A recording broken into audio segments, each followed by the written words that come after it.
I am back with another handwriting practice page, and since we have Memorial Day coming up, I found a lovely Memorial Day poem by Emily Thomas. You can glance at that here, and I have included in the download below. I've got this darker copy, and then you almost can't see it, but I've lightened the opacity for you, so if you print it out, it looks like pencil lines, but like it's been erased, so it's really light. You can just trace right over it and use this as your actual copy, or the darker copy if you prefer to use like a light pad and put it under a watercolor paper or whatever you want to do with it. It's just a fun Memorial Day poem and some beautiful cursive, traditional cursive practice. So I am going to do two projects with you this morning. I have this really light one that we're going to do first. And so I'm going to bring that over here into the screen. Okay, for this one, I thought that I would alternate colors, the blue, the red, and then the silver. It'll be a little not like red, white, and blue at the bottom, but I'm going to do the blue, red, and then I wanted to do Memorial Day in the silver. So I am using the Jelly Roll. I will link these below. I don't remember the specific title of them, but they have like the outline and they add like blue with gold, and this one is red with gold, I believe. Yeah, Jelly Roll Gold. That's what they look like.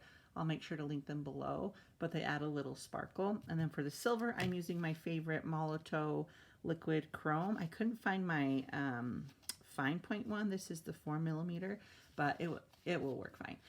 So I will link all of these below, and then I'm just going to create the poem in alternating colors with Memorial Day in silver to make the red, white, and blue theme.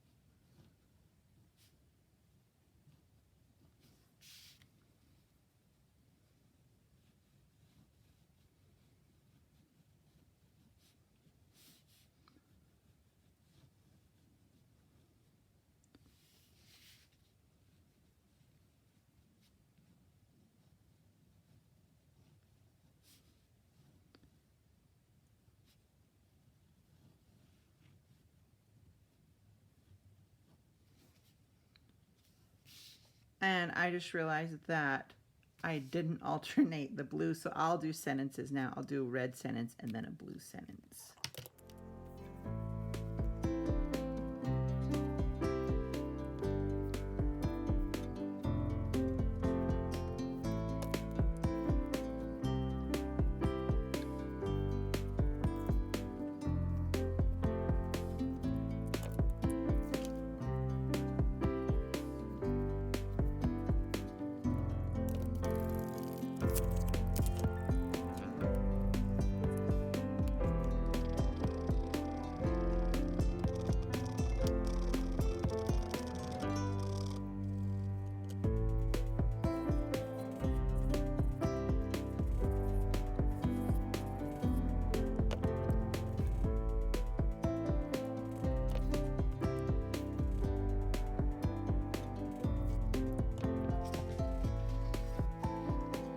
Okay, and there we have a lovely poem. I just love to be able to show my students and others how beautiful monoline cursive, traditional cursive can look. We don't always need fancy pens. Even just with a pencil, this is just a really lovely poem. If you have your beautiful handwriting that is consistent, which we practice in the course, and I have plenty of resources on, but just look at that cursive. I think it's so lovely. It's simple and beautiful. And then if we add a little bit of color, these pens are fun. If you can see a little bit of shimmer, and then of course the silver down there. So that was an easy way to get some handwriting practice in and be able to display your work. If you're working with younger students, or if you just need a lovely Memorial Day poem to share. Okay, so that's the first way I thought of doing it. And then I grabbed also a watercolor paper, and I just looked through my scraps and grabbed one that I thought would fit. Let's see, I have a ruler here. It is, wow, it's exactly 12 inches by about 8. So an 8 by 12 piece of paper is what I am using. And then if you have a light pad, let me move that out of the way. I would use this darker copy, and you can put it behind the watercolor paper. You can see there with the light shining in from the sun, you're able to read it. But if you have a light pad, you can definitely put that behind and just trace. I'm going to go ahead and use my micron for this. This is a 0.5 size, just in black. So again, if you have a light pad, you could go ahead and trace. I am just going to freehand this. I'm kind of going to set it, let's just set it above so we can keep it centered. I'm using my micron. Sometimes I have to hold a micron more upright, especially if it's older. Let's see if I'm holding it in the tripod grip. Sometimes it doesn't always work on its side, but it looks like it's working fine. So here we go.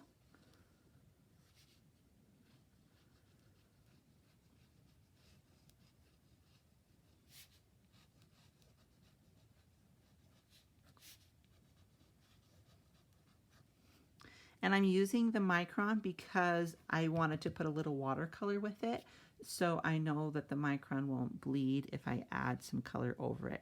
You could do it either way. You could do the watercolor first and then add the lettering.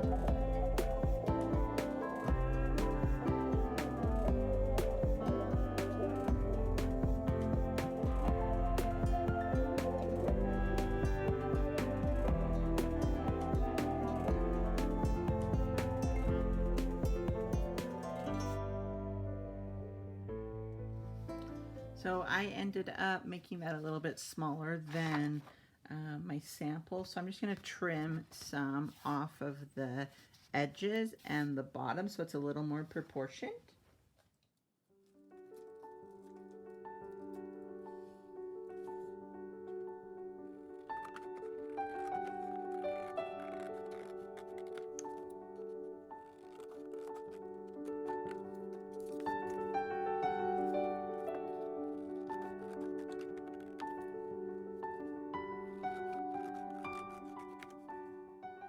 Okay, I just eyeballed that. I could have got out my paper cutter, but you get the idea.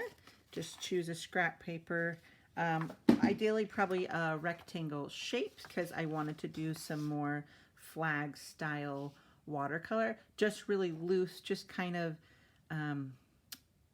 you know, just kind of hinting at the shape of a flag and the colors. So let me grab my watercolor and we'll add that to it. So I just grabbed my round watercolor brushes.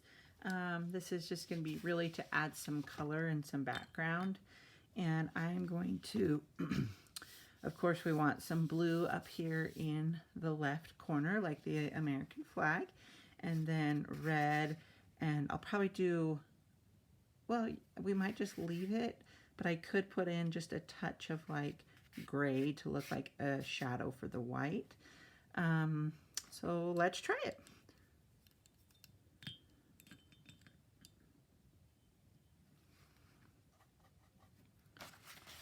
I'm gonna grab one of these scraps and just make sure I've got the, yeah, that's a good blue, I think. And I kind of actually want it this kind of drier look so that I'm not painting all of those 50 stars, right? Because I just kind of want like a hint of the flag design is what I'm envisioning. Let's see if I can get that. I don't want it that dark, but I also want it dry. So this is going to be, yeah, maybe almost like that style. So I'm just going to start putting it on.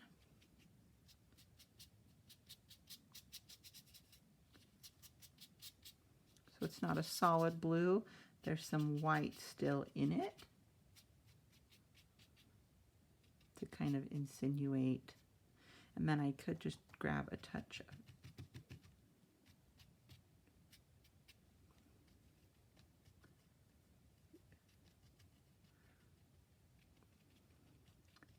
there, kind of to insinuate there is some white stars in this space. And then actually I like this size. I'm going to continue with it for the red stripes. Yeah, that's more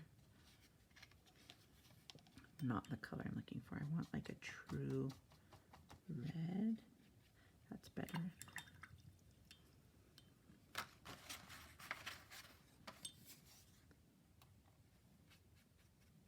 Yeah, I'm actually going to put a touch of that orange in to really, okay.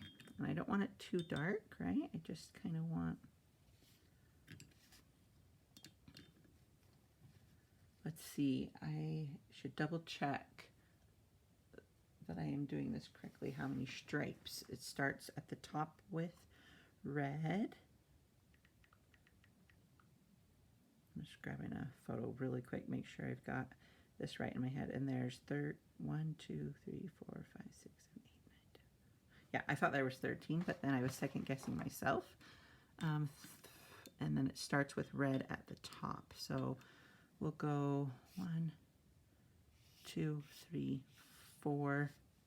So she's going to take just a touch of red. I think I'm even going to just use what's here on this paper. We'll go.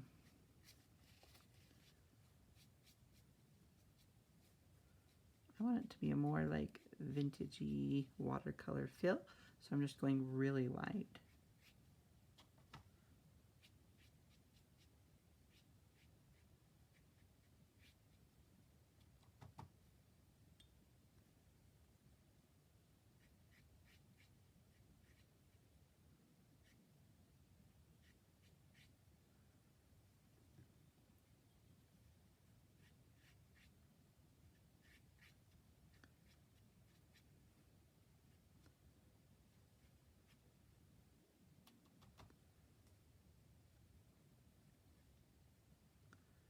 There's 4 red and then 3 more red. Whoops, I'm out of the camera here.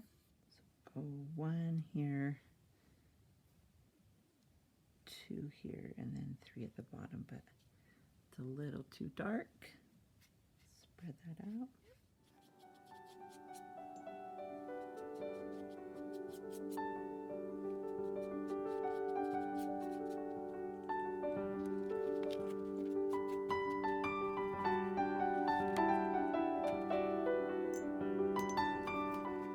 Okay, I think I might lighten it up just a tad if I kind of clear out my brush and pick up a little of the pigment.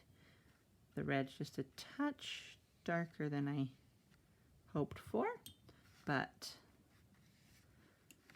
that's all I really wanted, was just kind of a hint there of the flag outline. Try and lift that up.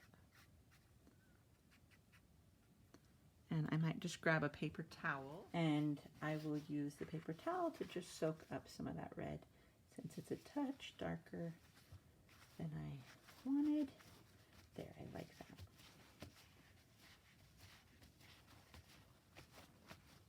And I'm okay if I'm getting a little red in the white, because the main areas for the red are the darkest.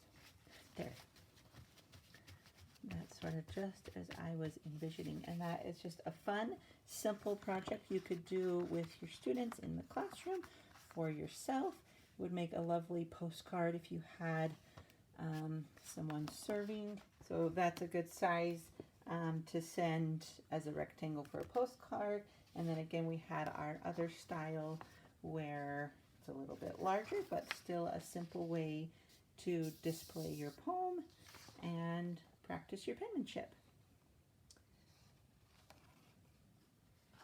So happy Memorial Day to all of those out there serving, and thank you for your service to those who have spent time serving our country either in the past or currently. Have a happy Memorial Day.